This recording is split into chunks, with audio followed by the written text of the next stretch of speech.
Olá, meus irmãos e amigos, estamos nesse culto abençoado, hoje, segundo domingo de junho, para a maioria das igrejas evangélicas, principalmente as igrejas batistas. Hoje nós comemoramos o Dia do Pastor. É claro que nas redes sociais o Dia do Pastor foi comemorado no dia 8, mas para os batistas em particular é o segundo domingo de junho. Então, hoje, para os pastores e pastoras, que são milhares pelo Brasil afora, como também em outras partes do mundo, nós expressamos gratidão a Deus. Hoje, há pastores que estão na lida, como eu e a maioria dos pastores, outros já estão jubilados, ou seja, já exerceram o ministério por longo tempo, alguns por 25, outros por 30 ou 35 anos. Conheci um pastor que foi o mesmo pastor numa igreja por 50 anos, lá no estado de Alagoas. Eu fiquei impressionado, um pastor que conduziu seu rebanho por meio século. Que privilégio dele, que privilégio também para a igreja. Mas estamos vivendo novos tempos, novas dificuldades, novos desafios, e a dinâmica ministerial hoje é outra. Haja vista o alcance que o Ministério Pastoral tem tido através das redes sociais. O pastor hoje não é mais só o pastor do templo, é o pastor não só da igreja local, é o pastor das redes sociais, é o pastor da mídia, não o pastor midiático, mas aquele que usa os recursos eletrônicos, os recursos da tecnologia, da internet para espalhar a palavra de Deus. É interessante como a gente observa esse movimento, né? O pastor de dezenas, centenas de anos atrás espalhava a palavra de Deus tal qual o semeador lançava a semente na terra.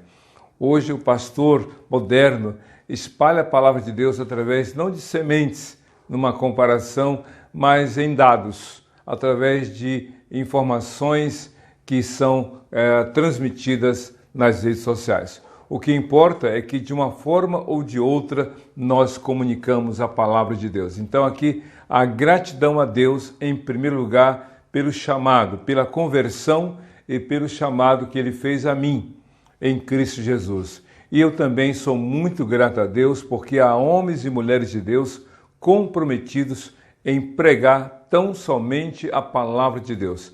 Pregar a simples, profunda e verdadeira palavra de Deus, sem qualquer outro objetivo a não ser que haja conversões, libertação, transformação, restauração e vida eterna aos que venham a crer no Senhor. Esse é o objetivo da palavra de Deus e é esse o objetivo que nós temos ao pregar a palavra do Senhor.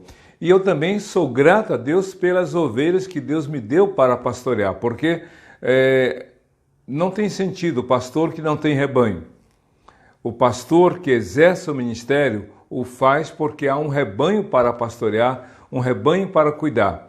E aí a gente vê 6 objetivos claros, ou 6 áreas de atuação do ministério pastoral. A pregação como primazia, o aconselhamento, a visitação, o treinamento, os estudos e também a capacitação. Nós louvamos a Deus por essa grande bênção, né, que Ele nos dá, que Ele nos coloca. O pastor é chamado para pregar, para visitar, para aconselhar, para ensinar, para treinar e também administrar. É claro que muitas dessas responsabilidades o pastor pode terceirizar. A administração, pode compartilhar a visitação, o aconselhamento, mas o pastor jamais pode terceirizar a pregação. O púlpito é prerrogativa do pastor, não importa se o púlpito é de madeira, de acrílico, de vidro, o que importa é que o pastor, para a sua igreja, pregue a palavra. E, como diz o apóstolo Paulo, a tempo e fora de tempo. Então vamos orar. Orar nesse momento, entregando a Deus este culto. Você está vendo aí a temática deste culto de hoje, o pastor que você precisa para a sua vida. Eu falei para vocês no domingo passado que o tema desse mês é a fé. Talvez alguém diga assim, mas nesse texto aí do Salmo 23 não tem nada a ver com fé. Tem sim. Eu falei domingo passado sobre Abraão, o pai da fé, e hoje continuaremos com a temática fé, mas com essa ótica, com esse olhar sobre essa relação da ovelha que cada um de nós é e do bom pastor que é o Senhor. Vamos orar. Curva a sua cabeça, feche seus olhos, oremos ao nosso Deus.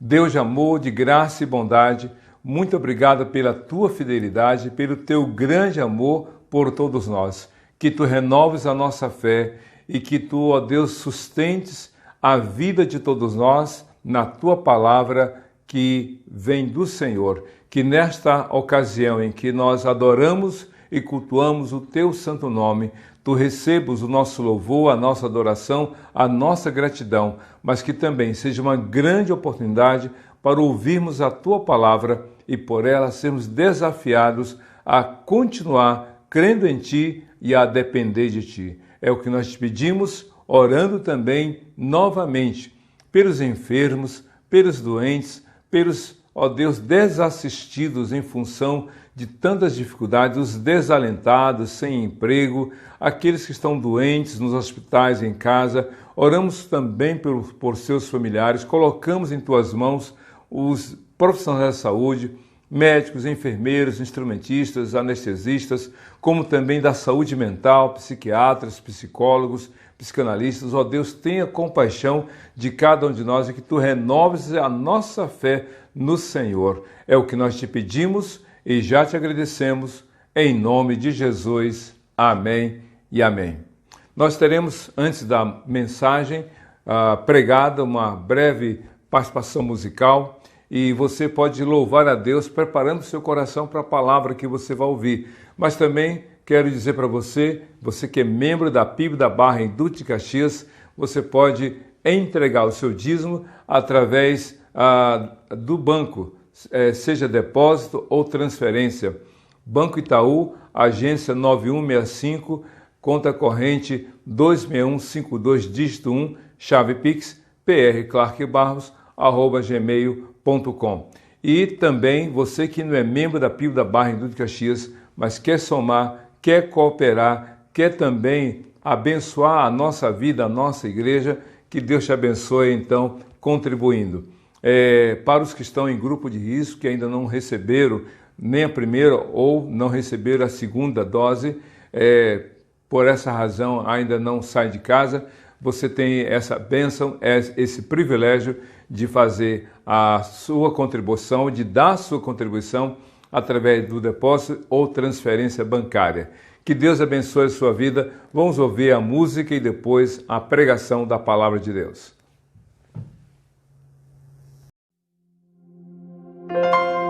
Vem me visitar hoje aqui. Quero conhecer mais de ti. Espírito vem, Espírito vem, Espírito Santo. Espírito vem, Espírito vem, Espírito Santo.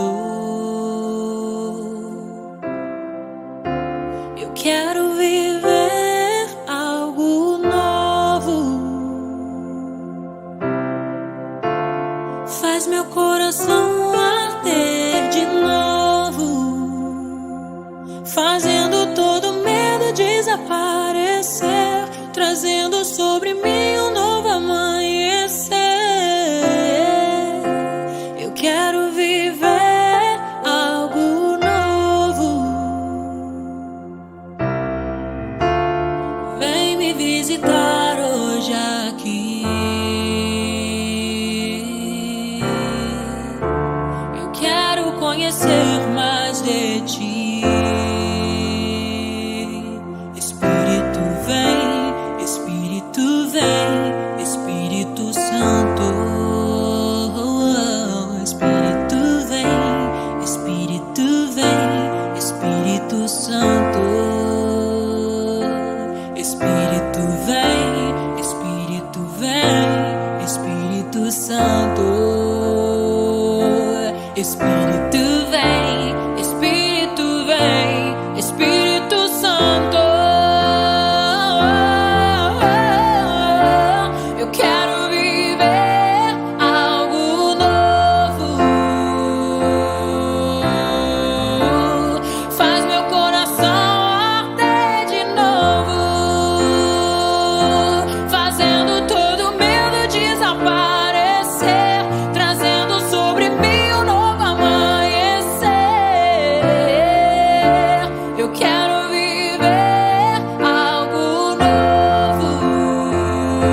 como fogo, incendeia, incendeia.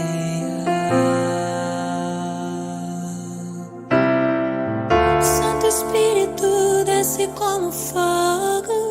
Santo Espírito, desce como fogo, incendeia, incendeia. Santo Espírito, desce como fogo. Santo Espírito, desce como fogo, incendeia, incendeia, incendeia. Santo Espírito, desce como fogo. Santo Espírito, desce como fogo, incendeia, incendeia, incendeia. Incendeia, incendeia, incendeia, incendeia, incendeia, incendeia. Incendeia, incendeia, incendeia, incendeia, incendeia, incendeia. Eu quero viver algo novo. Faz meu coração arder de novo, fazendo todo medo desaparecer, trazendo sobre mim um novo amanhecer. Eu quero viver algo novo.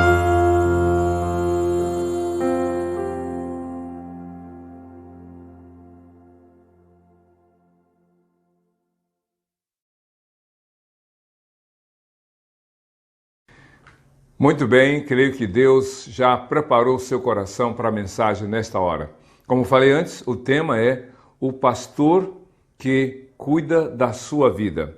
Geralmente, numa discussão nas redes sociais, alguém já chegou a escrever a seguinte frase: Deus deu a vida para cada um de nós, para cada um cuidar da sua. Ou seja, não se meta com a minha vida, eu me viro, eu sei da minha vida, eu sei o que eu tenho que fazer, o dinheiro é meu, o corpo é meu e assim por diante. As pessoas falam isso porque elas se sentem, digamos assim, até não somente constrangidas, mas ofendidas quando outros querem ajudar, querem se informar para saber do que precisa. Isso acontece muito nas discussões até mesmo familiares, quando os pais, mas de forma incisiva, querem saber onde o filho está, onde a filha está, com quem está conversando, o que está fazendo. Então, a vida é minha, eu cuido dela. Até certo ponto, as pessoas têm razão nesse sentido, ou seja, elas, de alguma forma, têm condições, em tese, de cuidar da sua vida. Não querem que outros se metam, que outros opinem, que outros digam o que deve ou não deve fazer. Claro que até na segunda infância, até na pré-adolescência, existe muito mais ação e escolhas dos pais para com os filhos do que acontece na juventude, principalmente a partir dos 8 anos de idade, em que os filhos já são responsáveis ou já podem responder pelos seus atos, escolhas e decisões. Mas há uma coisa em comum em todos nós, é que todos nós, em algum momento da vida, precisamos de outra pessoa. Em algum momento da vida, precisamos que alguém nos estenda a mão. Em algum momento da nossa vida, precisamos que alguém nos socorra. Em algum momento da nossa vida, precisamos que alguém esteja ao nosso lado. Em algum momento da nossa vida, precisamos recorrer a alguém. Eu me recordo das palavras do rei Josafá, que no segundo livro de Crônicas, capítulo 20, versículo 12, diz o seguinte: ó Deus, tu não os julgarás, porque nós não temos forças para irmos contra essa grande multidão que vem contra nós e nem sabemos o que havemos de fazer, porém nossos olhos estão postos em ti. O Salmo 121, o salmista disse: eleva os meus olhos para os montes. De onde virá o nosso socorro, ou o meu socorro? O meu socorro vem do Senhor que fez os céus e a terra. O apóstolo Pedro, capítulo 6 de João, diz: Senhor, para quem iremos nós? Porque nós sabemos que tu tens as palavras de vida eterna e tu és o Cristo. Não temos ninguém mais a recorrer. Então, em algum momento da vida, cada pessoa vai necessitar não só de alguém do lado, não só de alguém humanamente presente, mas, sobretudo, do cuidado de Deus. Todos nós, você e eu, em algum momento da vida, iremos dizer: ai meu Deus, socorro, Senhor, ajuda-me, Senhor. O Salmo 23, embora não tenha a palavra fé, já que a temática desse mês de junho é fé, embora não tenha a palavra fé, nós entendemos que nessa relação do escritor Davi, o salmista, que foi rei, sacerdote e profeta, como que sinalizando o tríplice ministério de Jesus, o salmista Davi escreveu o Salmo 23, que é um dos mais conhecidos salmos da Bíblia. E nesse pequeno salmo de 6 versículos, Davi expressa a sua fé em Deus. E nesta canção de louvor a Deus, Davi fala do pastor que cuida da sua vida, da minha vida, da nossa vida. Vou ler então o Salmo 23, que diz assim, nessa versão que eu uso da NVI: O Senhor é o meu pastor, de nada terei falta. Em verdes pastagens me faz repousar e me conduz a águas tranquilas. Restaura-me o vigor, guia-me nas veredas da justiça por amor do seu nome. Mesmo quando eu andar por um vale de trevas e morte, não temerei perigo algum, pois tu estás comigo. A tua vara e o teu cajado me protegem. Preparas um banquete para mim à vista dos meus inimigos. Tu me honras, ungindo a minha cabeça com óleo e fazendo transbordar o meu cálice. Sei que a bondade e a fidelidade me acompanharão todos os dias da minha vida e voltarei à casa do Senhor enquanto eu viver. É interessante aqui esse Salmo 23, porque ele fala dessa relação de Davi para com Deus e, obviamente, de Deus para com Davi. Como disse antes, a palavra fé não está aqui detalhada, ou melhor, não está mencionada, não aparece no texto a palavra fé. Mas, sem dúvida alguma, é improvável, é impossível que haja essa relação de qualquer um de nós para com Deus se não houver crença, se não houver fé, se não houver confiança e total dependência do Senhor. Mas o que temos a aprender aqui no Salmo 23? O pastor que cuida da sua vida. Quem é esse pastor? O que ele faz? Antes de falar desse pastor e o que ele faz, eu quero falar de você, de mim, de todos nós. Porque se Davi disse, o Senhor meu pastor, ele está de modo indireto dizendo quem ele é para com Deus. Se ele chama Deus de pastor, é porque ele se denomina, ele se coloca, ele afirma, ele reconhece a sua condição de ovelha para com Deus. Isso mesmo, ovelha. É interessante como numa economia agropastoril, como era a economia hebraica na época de Davi, antes e depois de Davi, na época de Jesus também era muito presente a figura do pastor na condução do rebanho. Por que Deus nos chamou de ovelhas? Por que Jesus diz que nós, aqueles que o seguem, somos chamados de ovelhas e na totalidade do seu rebanho? Porque ovelha tem algumas características muito interessantes. A ovelha tem uma visão muito limitada, por isso que o pastor, para guiá-la, está muito próximo dela.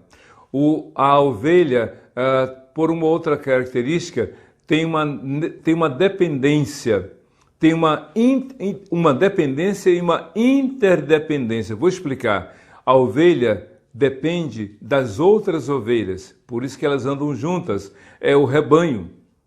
Mas também a ovelha depende do Senhor, ou melhor, do pastor, para poder cuidar dela, como nós dependemos do Senhor. Outra característica é que a ovelha, de alguma forma, tem medo. Isso mesmo, a ovelha tem uma insegurança natural da sua existência. A ovelha, por exemplo, não atravessa um rio. Sabe por quê? Não atravessa sozinha? Porque é instintivo. A ovelha, com sua lã, se ela atravessa um rio, a água vai encharcar a sua lã, tornando-a pesada e aí podendo ser arrastada pelas águas. A ovelha também tem uma necessidade de proteção. A ovelha não sabe se defender sozinha. Ela precisa da presença do pastor para cuidar. Existem outras razões pelas quais a ovelha precisa do pastor. É por essas características que Deus nos chama de suas ovelhas, porque somos dependentes uns dos outros, a comunhão, nós dependemos do Senhor para muita coisa da nossa vida.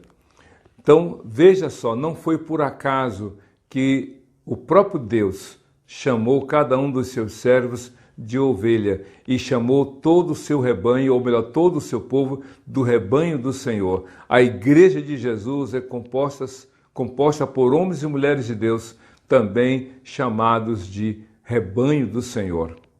Isso aqui é só para você entender por que você e eu dependemos realmente do Senhor. Quem é esse pastor que cuida da sua vida, já que você é ovelha?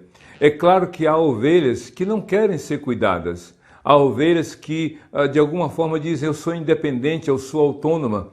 Se você ler o texto de Mateus, capítulo 9, no verso 35 até 38, você vai observar que Jesus olhou a multidão e teve compaixão dessa multidão, porque as pessoas andavam errantes, sem direção e desgarradas, fora do rebanho, como ovelhas que não têm pastor.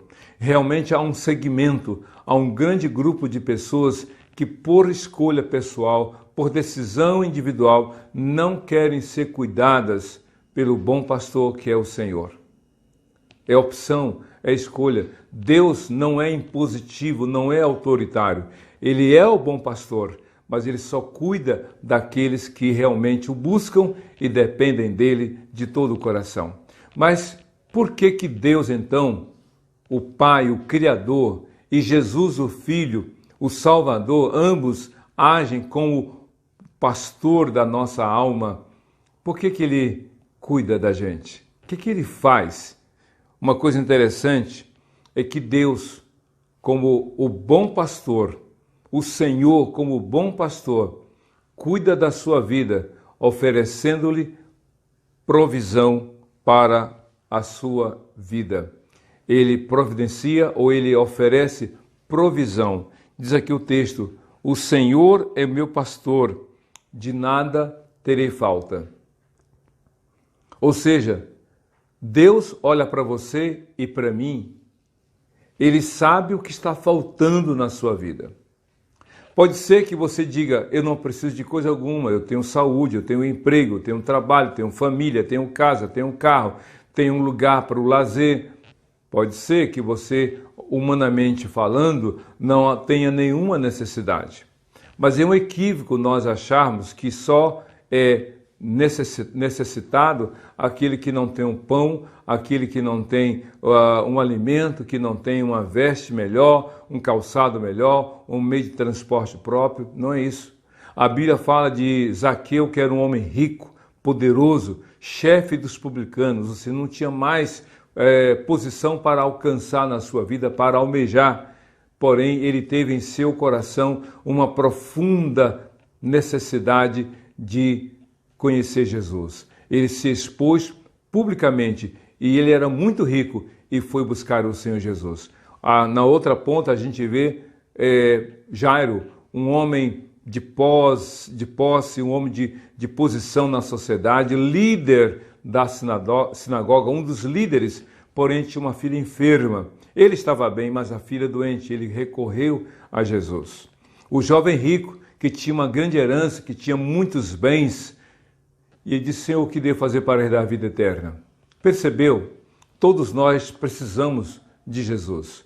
Talvez alguém diga para você: você está bem, você não tem falta alguma, mas lá no íntimo do seu coração você diz: Deus, falta muita coisa, ou mesmo o essencial. O jovem rico, quando se aproximou de Jesus, perguntando o que devo fazer para a vida eterna, o homem era rico, era religioso, rigoroso, suponho, na prática religiosa, mas Jesus disse: falta uma coisa a você, só uma, e faltava o essencial. Como o próprio Jesus falou para Marta, quando disse lá em Lucas capítulo 10, na parte final do capítulo, disse: Marta, Marta, estás preocupada e ansiosa com muitas coisas, e poucas te são necessárias, mesmo uma só. E Maria escolheu a melhor parte, que não lhe será tirada. O que faltava na vida de Marta, faltava na vida de Zaqueu, de Jairo, na vida do jovem rico, na sua e na minha vida, faltava Jesus. A confiança em Jesus. Deus sabe o que você precisa. O pastor, aqui citado por Davi no Salmo 23, é o próprio Senhor, e ele provê. A ovelha, vou dizer uma coisa para você, a ovelha não é um animal exigente em termos de cuidados. Mas ainda que não seja exigente em termos de cuidados, precisa de cuidados. E ele fala assim: guia-me mansamente às águas tranquilas, refrigera a minha alma. Em verdes pastos me faz repousar. Sabe o que é isso? A ovelha precisava de 3 coisas, basicamente. Precisava, para a sua subsistência, água, pastagem e um lugar de descanso. Era só isso. E ele sabia, Davi, que só Deus poderia prover para ele paz interior, descanso para a sua alma, realmente o sustento para a sua vida. Deus sabe do que você precisa. Pode ser que por não saber o que precisa, você esteja buscando o que não é necessário. Correndo atrás do vento, como disse lá o texto de Eclesiastes, escrito por Salomão. Você está correndo, se enchendo de coisas que não são necessárias e abrindo mão do que é essencial. Deus enviou Jesus para realmente salvar você, para cuidar de você. Mas outra coisa interessante, o próprio Senhor, como bom pastor, ele cuida da sua alma, garantindo proteção na hora dos perigos. Garante proteção, diz o texto. Mesmo quando eu andar por um vale de trevas e morte, não temerei mal algum ou perigo algum, porque tu estás comigo. A tua vara e o teu cajado me protegem. A ovelha, como falei no início, é um animal totalmente dependente. Precisa ser guiado.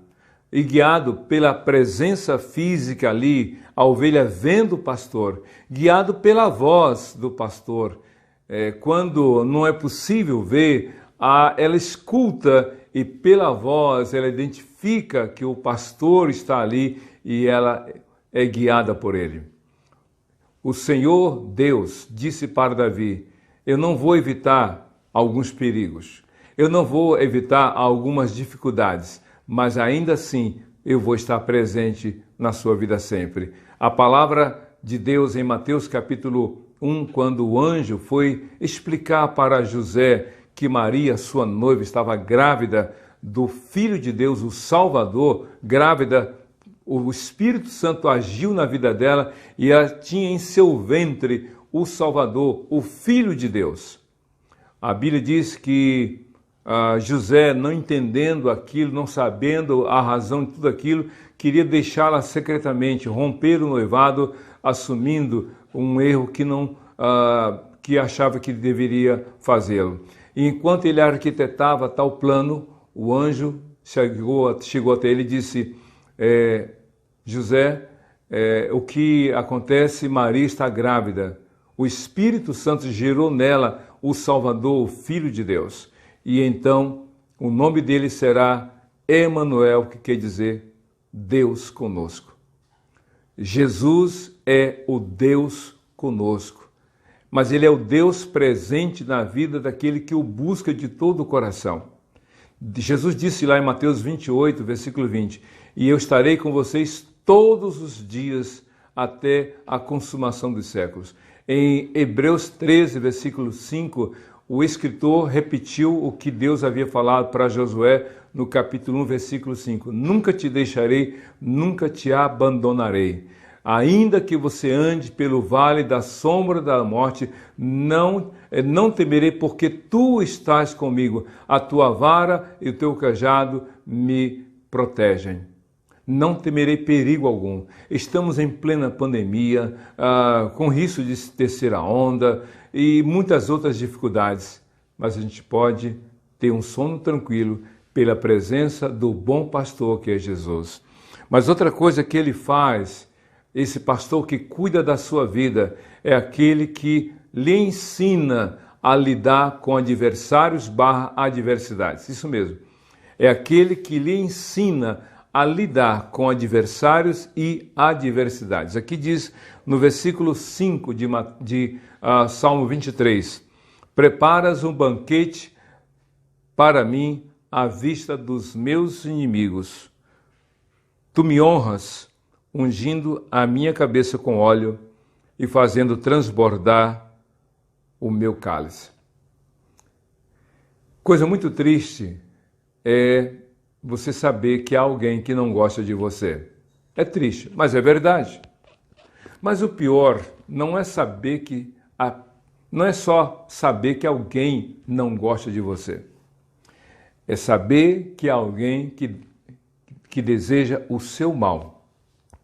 Porque não gostar é assim, ele lá e eu cá, ela lá e eu cá. Assim isso acontece, infelizmente, mas acontece. Pessoas que, por razões que você desconhece, dizem, eu não gosto de fulana, não gosto de fulano, não fui com a cara dele, não fui com a cara dela. Infelizmente, são essas as expressões que se ouve por aí.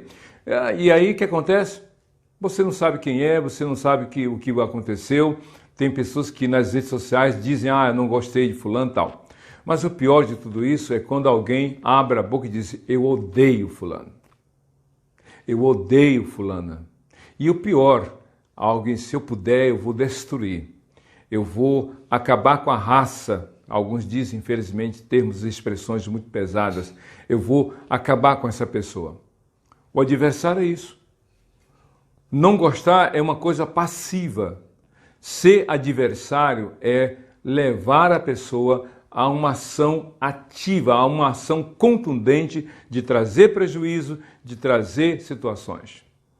Então o salmista Davi disse, tu, Senhor, preparas uma mesa perante mim na presença dos meus adversários.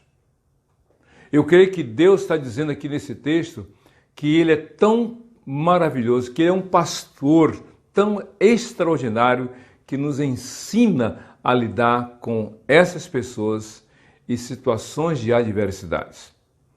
Tu, ó Deus, preparas uma mesa perante mim. Essa mesa, eu não creio, escute bem, eu não creio que essa mesa vamos imaginar uma mesa farta, uma mesa cheia de guloseimas, de pratos especiais, caviar, etc. E deixar lá o outro, com fome, padecendo, Deus me honrou, meu Deus me honrou e te rebaixou, Deus me abençoou e te deixou lá embaixo. Não creio que é isso. Não creio que Deus tem prazer em fazer isso. Mas é claro que Deus honra aqueles que nele confiam. O próprio Jesus disse, aquele que se humilha será exaltado, aquele que se exalta será humilhado. O que Deus está mostrando nas palavras de Jesus é que Ele cuida. E se você está sendo humilhado, perseguido, se alguém intencionalmente tenta macular seu caráter, sua reputação, seja nas redes sociais ou na sua cidade, falando, criticando, falando mal, deixa com Deus o que é de Deus. Ou deixa com Deus o que você não pode resolver. A Bíblia diz lá em Romanos capítulo 12, irmãos, não vos vingueis a vós mesmos, mas dai lugar à ira, porque disso a vingança é minha, eu vou retribuir, eu vou cuidar. Mas ele completa, se teu inimigo tiver fome, dá de comer. Se tiver sede, dá de beber. Fazendo isso, amontoarás brasas vivas sobre a sua cabeça. Pode ser que você tenha sido empurrado para cair e você sofreu as consequências dessa queda. Porque você foi empurrado, você foi traído, foi enganado, colocaram o pé e você tropeçou, jogaram a casca de banana e você escorregou e você caiu. Mas Deus te levantou, ou Ele vai te levantar em nome do Senhor. Mas quando você se levantar, estenda a mão para que aquele que te empurrou e agora está caído, você o levante. É isso que a Bíblia fala. Tu preparas uma mesa perante mim na presença dos meus inimigos. Tu me honras, diz o texto, né? Unges a minha cabeça com óleo e faz transbordar o meu cálice. É Deus que ensina você a lidar com essas situações de adversidades e com adversários. O apóstolo Paulo, no mesmo capítulo 12 de Romanos, em outras palavras, porque o próprio Jesus disse, lá em Mateus capítulo 5, ouvi o que foi dito, amem seus amigos e odeiem aos seus inimigos. Eu, porém, digo a vocês, amem seus inimigos e orem por aqueles que os perseguem. E em Romanos capítulo 12, o apóstolo Paulo disse algo muito interessante. Irmãos, não amaldiçoem, mas bendigam, orem pelos seus inimigos, abençoe e não amaldiçoem. Então, o próprio Senhor, como bom pastor, cuida de você, para você então ser apto, ser capaz de lidar com as adversidades e com os adversários. Mas por fim, o que eu acho interessante no Salmo 23, que o Senhor, como seu pastor, que cuida da sua vida, Ele garante a você a vida eterna. O verso 6 do texto de Salmo 23 diz assim, sei que a bondade e a misericórdia e a fidelidade, corrigindo, sei que a bondade e a fidelidade me acompanharão todos os dias da minha vida e voltarei à casa do Senhor enquanto eu viver. O salmista Davi está falando da sua vida neste mundo, mas de alguma forma está também apontando para as questões eternas. Sei que a bondade e a fidelidade me acompanharão todos os dias da minha vida. Ou seja, Deus se fazendo presente, vai estar oferecendo a Davi esse cuidado, não só na vida neste mundo, mas também na eternidade. Ou você acha que Deus, como bom pastor, vai estabelecer prazos para cuidar da sua vida? Não, vou cuidar da sua vida durante só a pandemia. Depois da pandemia, você vai se virar. Ou vou cuidar de você enquanto você está acamado, depois é por sua conta. Ou vou cuidar de você enquanto não tem o alimento. Eu vou mandar cestas básicas para você e quando você tiver seu emprego, não orem mais a mim. Nada disso. A Bíblia diz que quando Deus tirou o povo do Egito, ou melhor, enquanto o povo estava no Egito, Deus cuidou do seu povo no Egito, no período da escravidão, dando realmente condições para o povo prosperar e se multiplicar. E quando levou o povo para o deserto durante 40 anos, Deus alimentou com o maná que diariamente caía, de segunda a sábado, ou melhor, de domingo a sexta. No sábado, Deus mandava na sexta, Deus mandava uma provisão que era para 2 dias, sexta e sábado. Mas quando o povo colocou os pés na terra prometida e teve a sua primeira colheita, Deus parou de mandar o maná, porque agora eles podiam plantar e podiam colher, mas Deus não os abandonou porque, como diz o apóstolo Paulo lá em 1 Coríntios capítulo 3, Paulo plantou, Apolo regou, mas quem deu crescimento foi o próprio Deus. Até mesmo no ato do plantio e da colheita, Deus estava cuidando. Isso quer dizer que Deus vai cuidar sempre. Mas você acha que Deus iria cuidar de Davi só neste mundo? E depois da morte? E depois que Davi morresse? Para onde iria Davi? O que aconteceria com ele? Davi disse, eu sei que Deus vai continuar comigo. Deus não iria cuidar de Davi até o último dia da sua vida neste mundo e na eternidade Deus o deixaria. Não, Deus cuidou de Davi até o último dia em que Davi confiou em Deus aqui na terra. E quando Davi partiu, quando Davi morreu, Deus o levou para a glória eterna, dizendo: vem para cá, meu filho. Aqui você não vai precisar de provisão, aqui você não vai precisar de proteção, aqui você não vai ter adversidades, você vai ter a comunhão eterna comigo nesse lugar, na glória eterna. Sei que a fidelidade e a que a bondade e a fidelidade de Deus vão me acompanhar por toda a minha vida.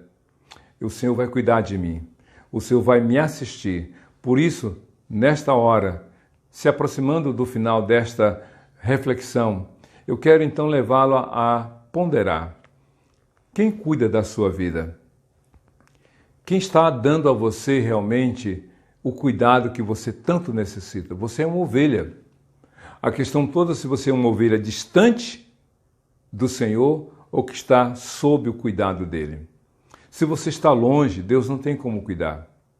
Deus não tem como prover, proteger, dar a você capacidade de lidar com as adversidades e com pessoas. Se você estiver e permanecer longe do Senhor, qual será a sua eternidade? Será também distante do Senhor. Por isso, nesta hora, aceite e segure na mão do Senhor. Jesus disse: eu sou o bom pastor, as minhas ovelhas ouvem a minha voz e elas me seguem. Segure na mão do Senhor. Ou melhor, deixe Ele segurar na sua mão, porque se você segurar na mão do Senhor, você poderá largar por algum motivo, mas se Ele segurar na sua mão, Ele nunca vai deixar você. Confie em Jesus, Ele é o bom pastor que dá a sua vida, que deu a sua vida pelas suas ovelhas. Vamos orar? Curva a sua cabeça, feche seus olhos, oremos ao Senhor. Deus de amor, de graça e bondade, muito obrigado pela tua fidelidade, que tu renoves a nossa fé, que tu esteja nos dando assistência a cada dia e que o Senhor Jesus, o bom pastor, cuide da nossa alma, cuide do nosso coração, da nossa vida. Neste mundo de tantas situações difíceis, precisamos de Jesus, o único que deu a vida para nos salvar. Perdoa, Deus, o pecado daquele que escolheu se distanciar, que se arrependa essa pessoa e volte para ti, para Jesus, o bom pastor. É isso que nós te pedimos e já te agradecemos em nome de Jesus. Amém. Que Deus te abençoe.